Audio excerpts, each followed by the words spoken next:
Galakkan, tidak paksa semua sekolah. Keduanya, kita kena kawal supaya jangan jadi masalah.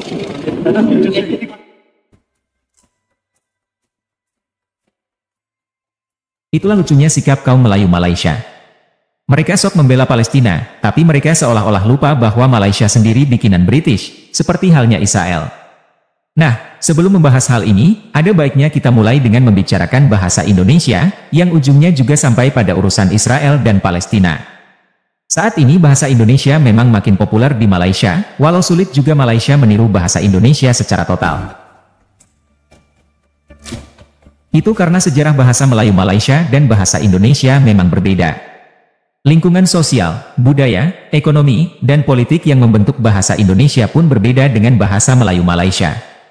Selain itu, bahasa Indonesia merupakan bahasa ilmu, sedangkan bahasa Melayu Malaysia masih pada level bahasa percakapan sehari-hari, bahasa dialek yang tak baku, atau jelasnya adalah bahasa kampung. Tata bahasa, pola penyerapan kosakata dari bahasa asing, cara pengucapan, antara bahasa Melayu Malaysia dan bahasa Indonesia pun berbeda. Jadi secara linguistik amat berbeda. Cara pengucapan kaum Melayu Malaysia tak sejelas dan sejernih orang Indonesia. Tapi masalahnya, budaya dan bahasa selalu mengalami evolusi, dan terpengaruh oleh budaya dan bahasa yang lebih kuat, lebih dominan dan hebat. Dalam hal ini, posisi bahasa Indonesia jauh lebih kuat ketimbang bahasa Melayu Malaysia. Bahasa Melayu Malaysia jauh lebih lemah, selain jumlah penuturnya yang amat sedikit. Itu sebabnya, dalam jangka panjang, mungkin 50 hingga 100 tahun ke depan, akan semakin terlihat bahwa bahasa Melayu Malaysia telah terpengaruh oleh bahasa Indonesia. Artinya bahasa Melayu Malaysia akan tenggelam, terkubur oleh bahasa Indonesia. Perkiraan itu akan lebih cepat lagi karena sekarang zaman media sosial, kaum Melayu Malaysia semakin sering berkomunikasi dengan orang Indonesia. Selain itu, ribuan mahasiswa Malaysia setiap tahun kuliah di Indonesia, menimba ilmu dengan bahasa pengantar bahasa Indonesia. Malaysia pun rajin mengundang penutur asing bahasa Indonesia untuk ikut lomba pidato di Malaysia. Artinya, sadar atau tak sadar, kaum Melayu Malaysia mengakui superioritas sekaligus kelebihan bahasa Indonesia. Semakin banyak kosakata bahasa Indonesia yang telah diambil oleh Malaysia. Mereka juga telah mencuri kosakata Indonesia lewat Kamus Bahasa Melayu Nusantara. Lalu, apa reaksi kita menghadapi fenomena itu? Kali ini kami akan menanggapinya dengan cara pandang yang amat berbeda. Kami mengatakan bahwa wajar saja semua itu terjadi karena pada dasarnya Malaysia adalah milik Indonesia. Realitas itulah yang sebetulnya hendak ditutup-tutupi, disembunyikan, dengan konsep halusinasi Profesor Melayu Malaysia. Mereka juga sering bicara serumpan-serumpun demi menyembunyikan kenyataan bahwa Malaysia sebenarnya milik Indonesia.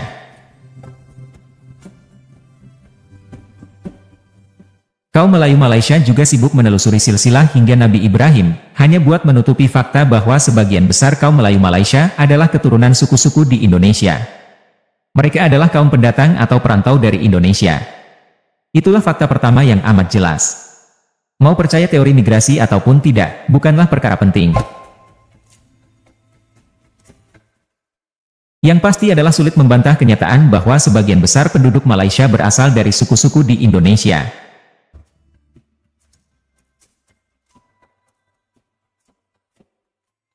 Jadi sejak awal penduduk Nusantara telah menguasai Malaya atau Malaysia. Dan karena Nusantara sekarang dikuasai oleh Indonesia, maka Malaysia pun sebenarnya milik bangsa dan negara Indonesia.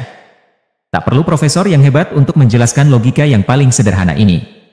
Indonesia adalah penguasa Nusantara, dan Malaysia adalah daerah pinggiran yang belum sempat dimasukkan ke wilayah Indonesia. Sekali lagi, hanya belum sempat saja. Mungkin nanti, sabarlah. Tinggal tunggu waktu saja. Yang kedua, dari sejarah pun mudah dibuktikan bahwa kerajaan-kerajaan besar di Indonesia, mulai dari Sriwijaya, Singosari, Majapahit, Aceh, dan sebagainya adalah pernah menguasai semenanjung Malaya. Jadi, dari sejarahnya, Malaysia adalah milik Nusantara. Dan karena Nusantara telah dikuasai Indonesia, maka Malaysia adalah milik Indonesia. Anak sekolah dasar di Indonesia pun niscaya mudah sekali memahami logika sederhana ini, dan mereka pun bermimpi mewujudkan Indonesia Raya yang lebih luas. Selanjutnya, yang ketiga adalah sudah menjadi catatan sejarah pula bahwa Muhammad Yamin pernah memasukkan Malaya, Sabah, dan Sarawak menjadi bagian wilayah Indonesia.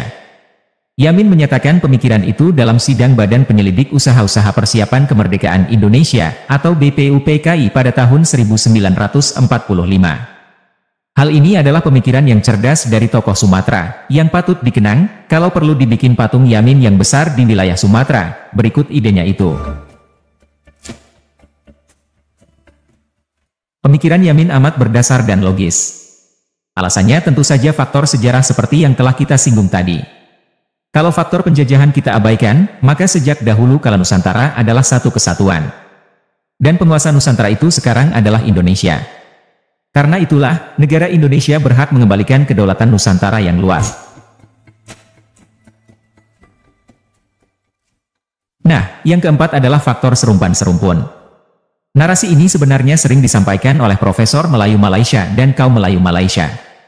Tapi dalih mereka kali ini kami gunakan secara terbalik. Kalau benar serumpan-serumpun, hal ini justru semakin membuktikan bahwa Malaysia adalah milik Indonesia. Karena secara sosiologi dan budaya banyak kemiripan, karena penduduk Malaysia sebenarnya berasal dari Indonesia.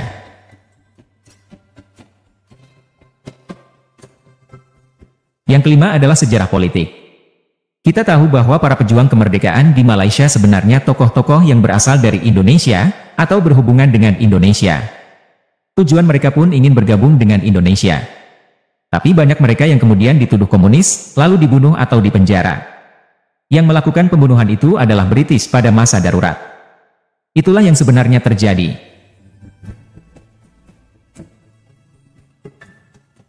Jadi, Inggrislah yang menggagalkan Malaysia bergabung dengan Indonesia. Para pengkhianat Nusantara yang bikin gagal penyatuan Nusantara Raya. Termasuk pula sultan-sultan yang lebih suka memuja British dan suka kawin dengan bule-bule cantik. Sejarah politik ini tentu akan terus kita ingat. Kita akan terus mengingat bahwa Malaysia negara bikinan British dengan tujuan untuk menggagalkan penyatuan Nusantara di bawah kendali Indonesia. Itu sebabnya, kita tersenyum sendiri jika kaum Melayu Malaysia sekarang sok membela Palestina. Padahal, Malaysia adalah negara buatan Inggris, seperti halnya negara Israel. Jangan-jangan, sikap seperti itu hanyalah gimmick biar terlihat sebagai negara mandiri, padahal sejatinya Malaysia adalah negara yang dirancang, disiapkan oleh British untuk mengobrak-abrik Nusantara Indonesia. Nah, mengenai sikap aneh dan lucu kaum Melayu Malaysia itu bisa kita simak dalam video reaksi berikut ini. Hai guys, jumpa lagi. Kali ini kita akan membahas aksi solidaritas Palestina di Malaysia. Kaum Melayu Malaysia tampak berlebihan dalam melakukan aksi solidaritas Palestina. Mereka bahkan sampai melibatkan anak sekolah dalam aksi tersebut. Anak-anak sekolah sampai membawa senjata, walau hanya mainan. Itulah yang sebenarnya mau ditertibkan oleh Menteri Pendidikan Malaysia. Tapi Menteri Pendidikan malah diserang oleh netizen. Yuk kita simak video berikut. Facebook milik Menteri Pendidikan Fadlina Siddiq diserang netizen gara-gara poster infografik Do's and Don'ts Minggu Solidariti Palestin yang disifatkan tidak adil. Setakat jam 3 petang tadi, poster infografik yang dimuat naik 16 jam lalu itu mendapat hampir 1000 komen daripada netizen yang rata-rata mengecam tindakan berkenaan. Seorang pengguna dikenali sebagai Nur Zihan menggesa Fadlina meletak jawatan sebagai Menteri Pendidikan. Pengguna Facebook dikenali sebagai Azizul Awang pula berkata, senapang mainan yang dibawa kanak-kanak sepatutnya tidak perlu dijadikan isu keganasan kerana ia juga digayakan anak-anak dengan uniform polis dan tentera. Secara sinis, Azizul juga berkata, sekiranya senjata mainan juga menjadi ancaman, Kementerian Dalam Negeri KDN boleh mengambil tindakan dengan merampas semua senjata mainan dalam pasaran. Tidak kurang juga, sebahagian pengguna meminta supaya Fadlina Siddiq meletak jawatan kerana didakwa mengikut telunjuk DAP dan tiada pendirian tetap kepada agama. Baru-baru ini, tular satu video berdurasi 55 saat menunjukkan seorang lelaki membawa senapang mainan sambil mengetuai sekumpulan guru mengibarkan bendera Palestin ke perhimpunan. Video itu menyebabkan beberapa pihak menggesa KPM mengkaji kesesuaian program sedemikian di sekolah. Antaranya, Setiausaha Agung DAP, Lok Siu Fok, yang menentang program itu diadakan dan menggesa KPM untuk mengambil tindakan tata tertib yang tegas terhadap pihak yang menganjurkan program tersebut. Dalam pada itu, netizen turut mempersoalkan pemakaian kostum cosplay di Sekolah Jenis Kebangsaan Cina SJKC Pandamaran Kelang yang turut mempamerkan senjata tajam seperti sabit dan pedang yang memaparkan keganasan. Pengguna dikenali sebagai Ahmad Nisfu meminta supaya Fadlina bersikap adil pada semua dan tidak bersikap selektif. Pertama, kita galakkan, tidak paksa sebelum sekolah. Keduanya, kita kena kawal supaya jangan jadi masalah.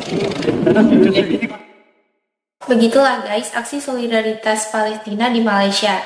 Mungkin kaum Melayu Malaysia lupa bahwa Malaysia diberikan kemerdekaan oleh Inggris. Dalam hal ini, Malaysia sebenarnya mirip Israel yang juga dibantu Inggris.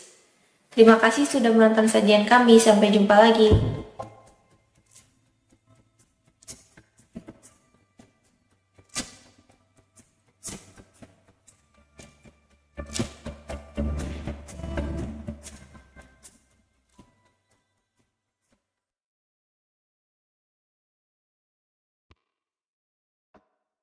Assalamualaikum warahmatullahi wabarakatuh. Nah, ini adalah berita yang menggembirakan.